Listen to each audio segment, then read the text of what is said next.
ചെങ്കോട്ടയിലെ ഭീകരാക്രമണത്തിന് പിന്നിൽ തുർക്കിയും പാകിസ്ഥാനും. രാജ്യതലസ്ഥാനത്തെ നടുക്കിയ സ്ഫോടനത്തിൽ അന്വേഷണം വ്യാപിപ്പിച്ചതിനു പുറമെ ഭീകരരുടെ വിദേശ ബന്ധങ്ങളും സംശയത്തിന്റെ നിഴലിലാണ്. പാകിസ്ഥാനിൽ ഇന്ത്യയുടെ നിരീക്ഷണം ശക്തമാണ്. ഇതോടെ തുർക്കിയിൽ ഭീകരരുടെ ഇടനില ചർച്ചകൾക്ക് വേദിയൊരുങ്ങുന്നുവെന്നാണ് സൂചന. ചെങ്കോട്ട സ്ഫോടനം ഭീകരവാദ പ്രവർത്തനത്തിന്റെ ഫലമാണോ എന്നതിൽ ഔദ്യോഗിക പ്രഖ്യാപനങ്ങൾ ഉണ്ടായിട്ടില്ലെങ്കിലും അതിർത്തി കടന്നുള്ള തീവ്രവാദവും വിദേശ തീവ്രവാദ സംഘങ്ങളുടെ പങ്കും അന്വേഷണ ഉദ്യോഗസ്ഥർ പരിശോധിക്കുന്നുണ്ട്. ഡോക്ടർ ഉമർ മുഹമ്മദും അതുപോലെ ഫരീദാബാദിലെ റെയ്ഡിൽ പിടിയിലായ ഡോക്ടർ മുസമ്മിൽ ഷക്കീലും തുർക്കി സന്ദർശിച്ചെന്നും അവിടെ അവർ ജെയ്ഷെ മുഹമ്മദ് സംഘടനയുടെ പ്രതിനിധികളുമായി കൂടിക്കാഴ്ച നടത്തിയെന്നാണ് ഉന്നത വൃത്തങ്ങളെ ഉദ്ധരിച്ച് ദേശീയ മാധ്യമങ്ങൾ റിപ്പോർട്ട് ചെയ്യുന്നത്.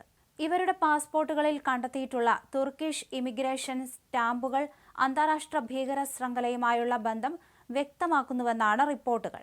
അതായത് ഇന്ത്യയുടെ സർജിക്കൽ സ്ട്രൈക്കിൽ താളം തെറ്റിയ ഭീകര സംഘടന തുർക്കി വഴി ഇന്ത്യയിലേക്ക് തീവ്രവാദം പടർത്തുന്നുവെന്ന് സാരം. ഓപ്പറേഷൻ സിന്ദൂറിൽ ഭയന്ന പാകിസ്ഥാൻ ബുദ്ധിയാണ് ഇതിന് പിന്നിലും.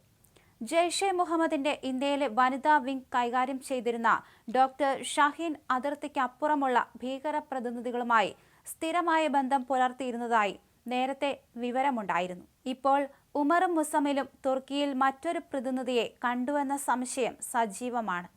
അതുകൊണ്ട് തന്നെ ഡൽഹിയിലെ സ്ഫോടനത്തിന്റെ മുഴുവൻ ഗൂഢാലോചനയും വിദേശത്ത് ഉത്ഭവിച്ചതാണോ എന്ന് അന്വേഷണ ഉദ്യോഗസ്ഥർ സംശയിക്കുന്നുണ്ട്. തുർക്കിയിൽ ജെയ്ഷെ പുതിയ താവളം കണ്ടെത്തുന്നു.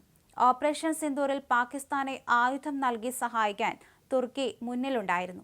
ആയുധ കച്ചവടം പ്രോത്സാഹിപ്പിക്കാൻ ജെയ്ഷെ പോലുള്ള സംഘടനകളെ തുർക്കി പ്രോത്സാഹിപ്പിക്കുകയാണോ എന്ന സംശയമുണ്ട്.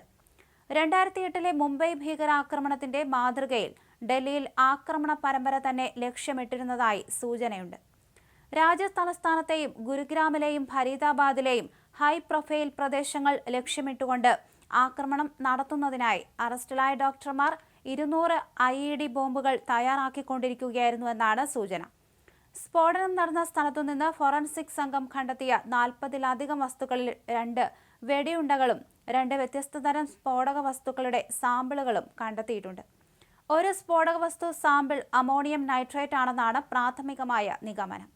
രണ്ടാമത്തെ സ്ഫോടക വസ്തുവിന്റെ സാമ്പിൾ അമോണിയം നൈട്രേറ്റിനേക്കാൾ ശക്തമാണെന്ന് വിശ്വസിക്കുന്നതായും വിശദമായ പരിശോധനയ്ക്ക് ശേഷം മാത്രമേ ഇതിൽ വ്യക്തത കൈവരികയുള്ളൂവെന്നും അധികൃതർ പറഞ്ഞു. ചെങ്കോട്ടയിലെ മെട്രോ സ്റ്റേഷന് സമീപമുണ്ടായ സ്ഫോടനത്തിൽ അന്വേഷണം നടത്തുന്നത് ദേശീയ അന്വേഷണ ഏജൻസിയുടെ 10-അംഗ സംഘമാണ്. NIA ഡയറക്ടർ ജനറൽ വിജയ് സാഖറെയാണ് അന്വേഷണത്തിന് നേതൃത്വം നൽകുന്നത്.